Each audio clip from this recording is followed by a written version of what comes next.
Hello Clashers, Ashlane here. Today we're going to go over something really cool, and that is last second wins in Clash Royale. So I'm going to share one of my matches with you guys against a very special opponent who we'll talk about in just a second, and then afterwards I'll share a replay from TV Royale. I'll kind of give the play-by-play how things went. You can see I have a few victories in a row here with this deck. I'm really enjoying it. It's really balanced.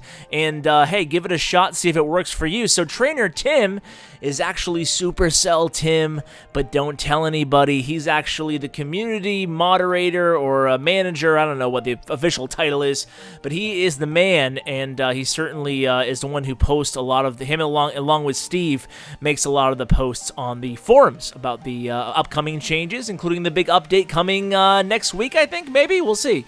Anyway, let's get to this match here I had against Tim. So Tim has bested me a couple times in a row now, so finally I was able to just barely eke out a last-minute victory, and this guy is playing these goblin barrels. It's going to plague me this entire match. He's going to be dropping these goblin barrels. I don't have the arrows in this deck, so every single time he throws that barrel at me, I have to counter with either the minions, spirit goblins, archers, or wizard.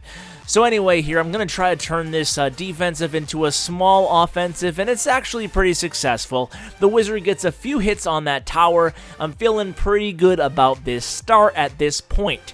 Now he's coming at me with a wizard and a baby dragon and some spirit goblins. I have no choice in my mind other than to drop a lightning spell at that point. 6 elixir, pretty costly.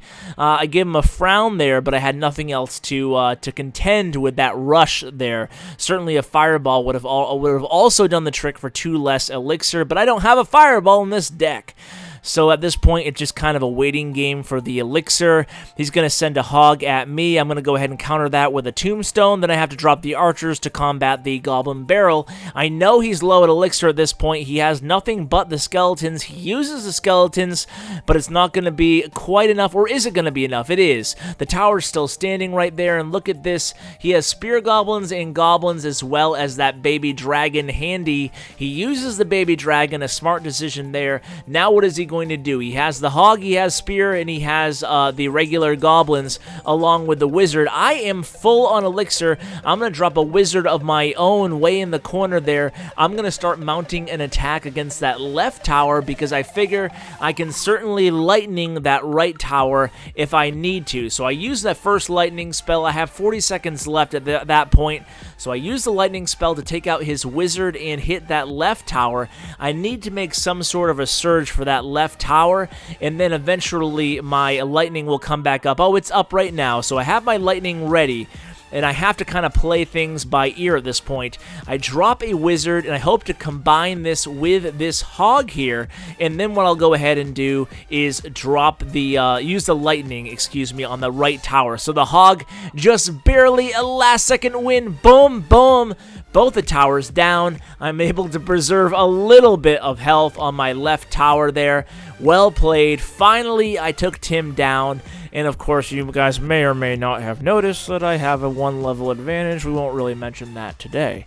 Okay, so let's go ahead, and I found an even better last-second win. I don't know how often you guys watch TV Royale. It will be interesting to see how much the views go up on these replays after this, after Clash Royale hits global.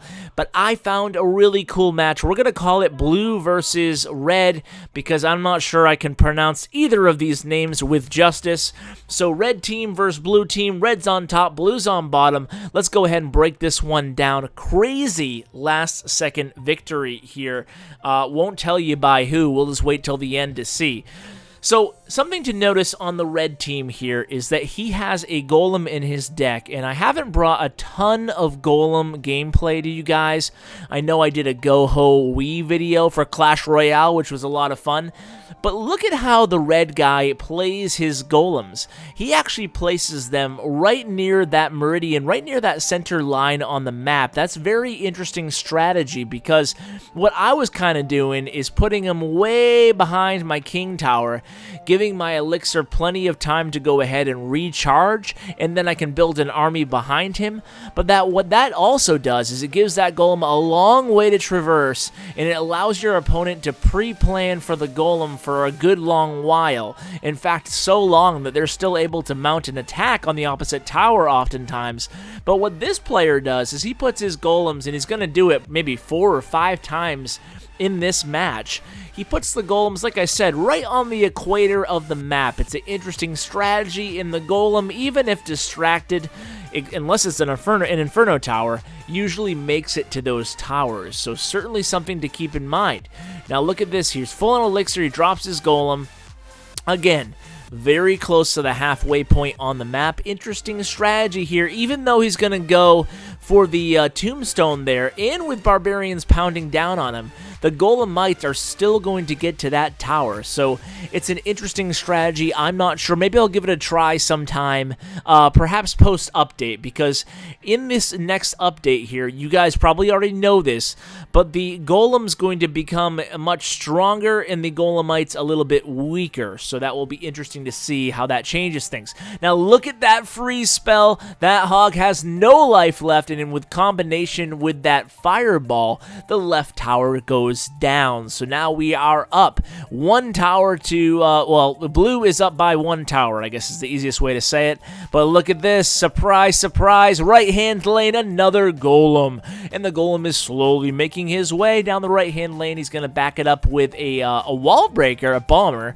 And it's very interesting choice there. The bomber actually does a lot of good work backing up that golem. So if you guys are going to try this combination, go ahead and consider bringing a bomber, because look at this. The bomber, as soon as he gets in range, is going to do a significant amount of damage to those support troops, those defensive troops. So now look at this where it stands right now. We're definitely obviously going to go to overtime here.